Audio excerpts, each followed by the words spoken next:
sound. And today, I'm back after a long hiatus. Thank you very much for your patience to bring you my next video. Now, I've been incredibly busy with mixes, which I am incredibly grateful for. And I really appreciate everyone's patience and me taking some time away from YouTube to focus on the main aspect of my career, which is mixing.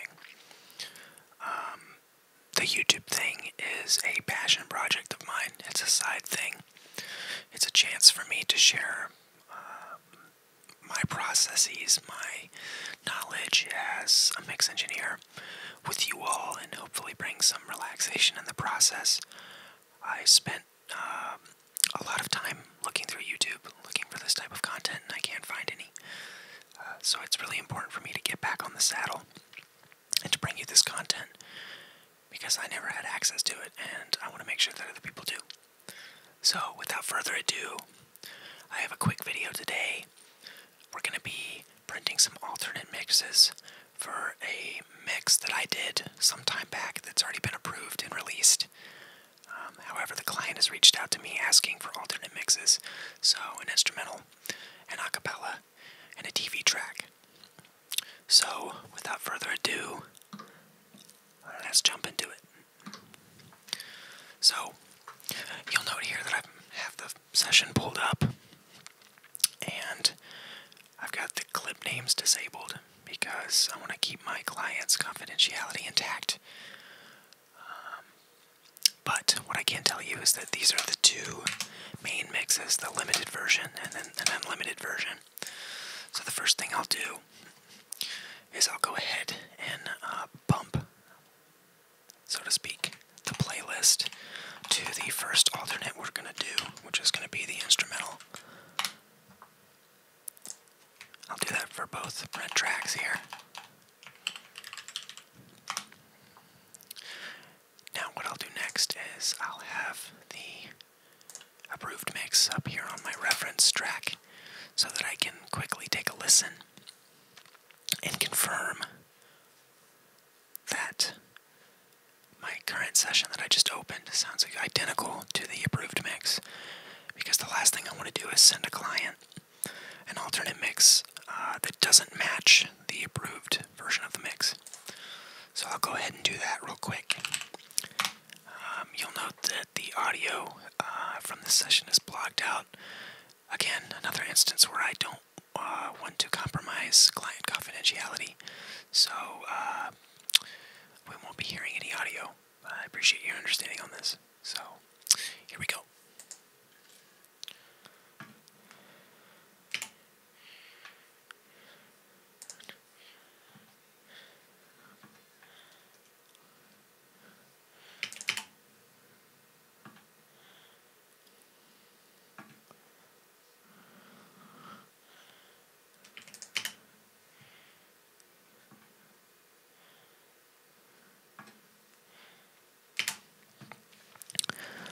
So, after a quick little A-B, there is no discernible difference between the approved main version of the mix and the current mix session, which is our green light to essentially start printing alternates.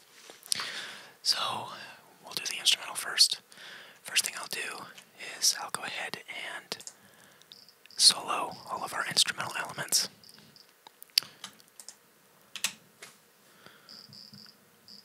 I'll then visually confirm that everything is soloed that's part of the instrumental.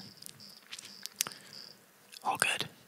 I'll then highlight the entire region of the approved main mix. That way our print of the alternates is exactly the same size and length as the main version of the mix. I'll go ahead and drop these tracks into record enable, and I'll go ahead and start printing. Now I'm going to monitor in real time as I print, because I want to make sure I'm hearing exactly what I'm going to send to my client. The last thing I want to do as a mixing engineer is send someone files that aren't what they say that they are. So that's why I always listen to my print tracks. So, here we go.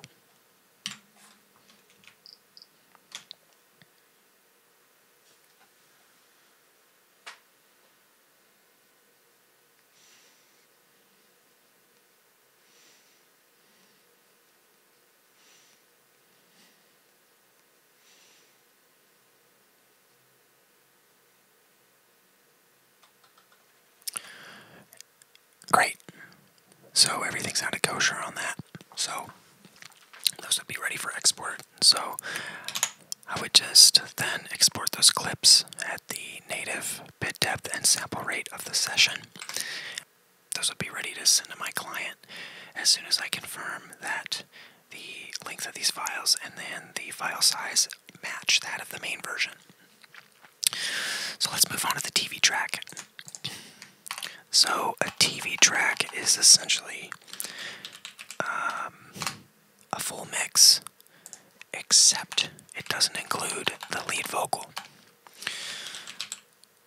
So what we'll do for the TV track alternate mix is we'll leave everything from the instrumental soloed.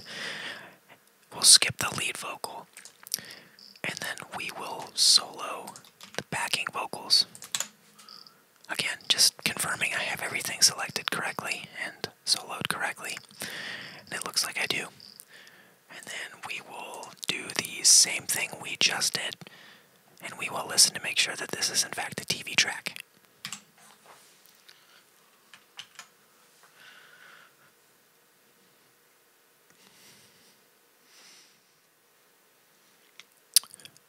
Another successful print.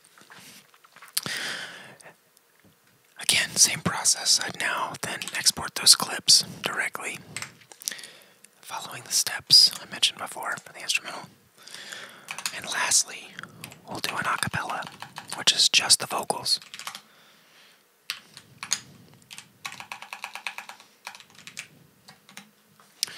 So I'll go ahead and clear all of those solos. And now I'll just solo the vocals, confirming again that nothing else is soloed. And then we'll run this back one more time.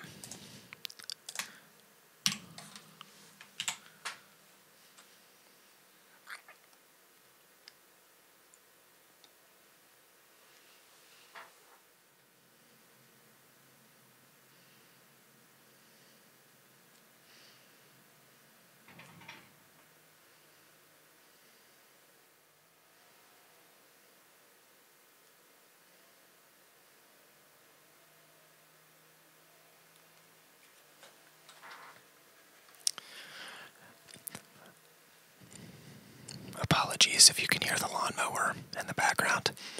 Looks like it's about that time of day. So, as with the other two, again, just export those clips. I'll then doubly confirm that everything's the same file size and length, and then those are ready to send to my client, given I didn't hear anything during the print, but I did not. So, thank you all so much for coming along for the ride today. I really appreciate the support. I hope that you find this channel relaxing. I hope that you like this content. Please subscribe, please like the video, and please drop me a comment if you have any questions, comments, concerns, feedback. Happy to just chat. I really love connecting with you all, and I'd love to hear where you're at in your ASMR or musical journeys. And if you feel like supporting the channel, please leave me a tip in the tip jar. I'll drop the link below. That really helps me dedicate more time to YouTube. But as I said before, there's no expectation to donate, as this is a hobby for me and a fun little side project. So, thank you, regardless, for coming along for the ride. And looking forward to seeing you all in the next video. Peace out.